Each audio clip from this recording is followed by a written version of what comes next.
कभी भी आपको शक हो जाए, झूठ इतना सुनते हो तो कभी कभी आपको भी शायद यार ऐसा होता, क्योंकि झूठ 24 घंटे चलता है।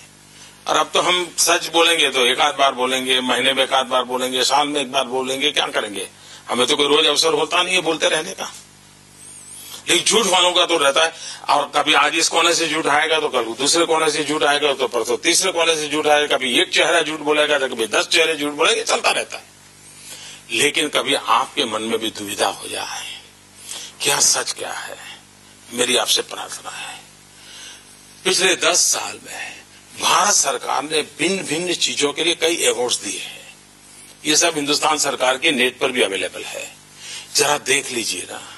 और आपको उसको देखोगे तो पता चलेगा कि जिस मुद्दे पर गुजरात के बाल की खाल उधेड़ी जा रही है, उसी मुद्दे पर अच्छे से अच्छे काम के लिए दिल्ली में बैठी हुई कांग्रेस की यूपीए की सरकार ने अवार्ड दिया है। पतंग पहले भी था, छत पे पतंग पहले भी चढ़ते थे, हो हल्ला पहले भी होता था, मौज पहले भी होती थी, आनंद पहले भी होता था। लेकिन क्या कभी सोचा था कागज के टुकड़ों से बना हुआ रुपये 2 रुपये का पतंग विश्व भर में गुजरात की ताकत का परिचय दिलाने का साधन बन सकता है? हमने बना दिया। हमारे गरीब लोग झोपड़पट्टी में पतंग की इंडस्ट्री चलाते थे। 2 करोड़, 5 करोड़, 7 करोड़, 10 करोड़, 15 करोड़ के आसपास हमारा बिजनेस चलता था पतंग का। इसमें भी जान भर दी मित्रों। और पतंग को भी हवा लग जाए तो पतंग कितना आसमान में जाता है, वो ताकत हमने दी। उसका परिणाम ये आया है आज कि जो करीब इतने कम वाला बिजनेस आज अरबों खरबों के बिजनेस में कन्वर्ट हो गया। कि पुणे का बम ब्लास्ट हुआ हो, हैदराबाद का बम ब्लास्ट हुआ हो, कश्मीर में हमारे देश के जवानों के सर काट करके कोई ले गया हो, मेरे ही देश के किसी बेटे को दुनिया के किसी देश की जेल में मार दिया जाता हो, घटना कोई भी हो।